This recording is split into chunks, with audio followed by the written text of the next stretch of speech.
अरे हरिया भैया, आप कितने पटाखे चला रहे हो? मत करो ऐसा। ये हम सभी के लिए बहुत हानिकारक है, हमारे बच्चों के लिए भी। अरे तू सीधा बोल कि तुझे अपनी पत्नी की चिंता है। बड़ा आया हमारी चिंता करने वाला। देखता नहीं मेरे बच्चे कितने खुश हैं। चल जा यहाँ से।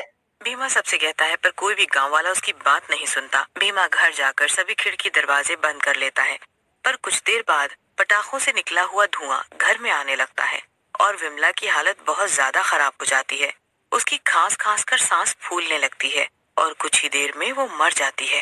नहीं नहीं विमला, तुम मुझे छोड़कर नहीं जा सकती। देखो देखो तुम्हारे बच्चों का क्या होगा। सब बहुत रोने लगते हैं। कुछ दिन ऐसे ही बीत जाते हैं। चिंकी और पिंकी भी बहुत उदास होती है, न ठीक से खाती है न पीती। एक दिन चिंकी पिंकी मंदिर में बैठकर रो रही होती है। हे भगवान, हमारी मम्मी को अपने पास क्यों बुला लिया? हाँ राम जी, और वो भी उस दिन जिस दिन आप अपने घर वापस लौट के आए थे। आपने ऐसा क्यों किया? हमें हमारी मम्मी वापस कर दो ना भगवान जी। फिर दोनों घर की तरफ जाने लगती हैं। तभी उन्हें जंगल के रास्ते से आवाज आती है, रुको बच्चों। अरे ये आंटी हमें क्यों बुला रही हैं? तुम दोनों इतनी रात में जंगल के रास्ते क्या कर रही हो? तुम घर जाओ। हम तो घर ही जा रहे थे, आपने ही हमें रोका। और आप भी तो गर्ल हो, आप रात में क्यों घूम रही हो? इतने में वो औरत चुड़ैल बन जाती है। अरे नहीं, मर गई रे। ये चुड़ैल कहाँ से आ गई? चुड़ैल आंटी हमें जाने दो, हमारी मम्मी भी नहीं है, हम अकेले हैं। चिंता मत करो बेटी, मैं तुम्हें नहीं मारूंगी। मैं 1 साल से यहाँ राम भगवान की तपस्या कर रही थी और तुम्हारा इंतजार। मतलब हम कुछ समझे नहीं। और चुड़ैल थोड़ी भगवान जी की पूजा करती है, वो तो भूत होती है। इतने में चुड़ैल कुछ देर के लिए विमला के रूप में आ जाती है और फिर से चुड़ैल बन जाती है। चिंकी और पिंकी की आंखें उसे देखकर फटी की फटी रह जाती हैं। बेटी, मैं तुम्हारी माँ ही हूँ। माँ, आप वापस आ गई? नहीं बेटी, मैं यहाँ से जा ही नहीं पाई। मेरी हत्या के कारण वो गांव वाले, उनसे बदला लिए बिना मैं कैसे जा सकती हूँ? उन्होंने तुम्हें अनाथ कर दिया, मैं उन्हें नहीं छोड़ूंगी। सही कहा माँ, वो बहुत बुरे हैं। आपके जाने के बाद भी ठीक से हमसे कोई बात नहीं करता, ना पापा से। कोई बात नहीं, मैंने सब तैयारी कर ली है, तुम चिंता मत करो, आओ मेरे साथ। चुड़ैल चिंकी और पिंकी को जंगल में गुफा में ले जाती है, जहाँ पूरी गुफा अलग अलग तरह के बम से भरी होती है। अरे वाह, इतने सारे बम तो मैंने अपनी पूरी जिंदगी में नहीं देखे माँ। लेकिन इन बम का हम करेंगे क्या? बम जलना तो बुरी बात है ना माँ, तभी सरकार ने बम बेचने पे रोक लगा दी है। शहर की सब दुकानें अब बंद हो गई हैं। तुम देखते जाओ बेटा, ये साधारण बम नहीं, इन्हें पूरा 1 साल लगाकर बहुत ही मुश्किलों से मैंने बनाया है। लेकिन हम इनसे गांव वालों से बदला कैसे लेंगे? बस तुम देखती जाओ। पर इन सब में मुझे तुम्हारी भी मदद चाहिए और तुम्हारे पापा की भी। कल तुम अपने पापा को इसी गुफा में लेके आना, फिर मैं आगे क्या करना है वो बताऊंगी। फिर चिंकी पिंकी घर चली जाती है और घर जाके भीमा को सारी बात बताती है। भीमा को उनकी बात पर विश्वास नहीं होता। अरे ये क्या बोल रही हो? ऐसा कभी नहीं होता। जो मर गया वो कभी वापस नहीं आता बेटी। तुम्हें अकेले जंगल के रास्ते से नहीं जाना चाहिए था। भीमा उनकी बात नहीं मानता, पर चिंकी और पिंकी के बहुत कहने पर वो जंगल जाने के लिए राजी हो जाता है। फिर तीनों जंगल की ओर जाते हैं। अरे तुम दोनों मुझे ये कहाँ ले आई?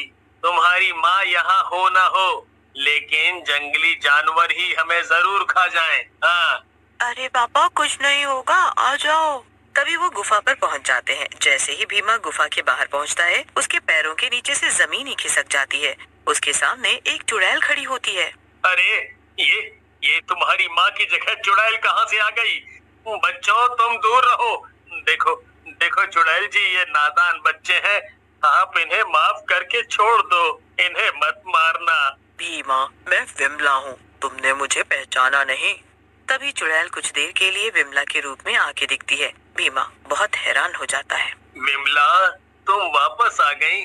तुम्हें नहीं पता कि तुम्हारे बिना बच्चों का और मेरा जीना नहीं, इतनी आसान मौत नहीं, तुम अब देखते जाओ। बस हमें ये बम गांव वालों को बेचने हैं, हम रूप बदलकर कल से ही इस काम पे लग जाते हैं। ये तो हमारे लिए बहुत आसान होगा, क्योंकि गांव वाले शहर से पटाखे लाते थे और अब शहर में तो पटाखे बिकना बंद हो गए हैं। हाँ, मुझे मालूम है। अब गांव वालों को मुझसे कोई नहीं बचा पाएगा। अगले ही दिन भीमा और चुड़ैल रूप बदलकर पटाखे बेचने लगते हैं। अरे भाई, इस बार तो दिवाली पे कोई मजा नहीं आने वाला। कल शहर गया था, कहीं पटाखे नहीं मिल रहे।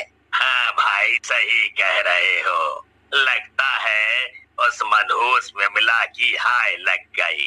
पिछली बार दिवाली के दिन ही मरी थी वो भी प्रदूषण के कारण। सब जगह से पटाखे ही गायब करवा दिए कमबख्त ने। अरे वो कौन आ रहा है? क्या बेच रहा है? अरे वाह, पटाखे वाला आया, पटाखे वाला। बाबा, मुझे भी पटाखे चाहिए। कहा पटाखे वाला है? ये कैसे हो सकत है भला? अजी, सुनते हो? मैंने सुना है गांव में पटाखे वाली आई है। हाँ भगवान, वो देखो सामने, बहुत ही सुंदर पटाखे वाली आई है। अच्छा, वो तुम्हें दूर से ही सुंदर लग रही है और मैं? इतने में भुवन की बीवी कविता आ जाती है और बोलती है, अरे हरिया भैया, इस बार दिवाली अपनी फुलझड़ी के साथ ही मनाएं, दूसरों के पटाखे पे नजर ना रखें। सही कहा बहन।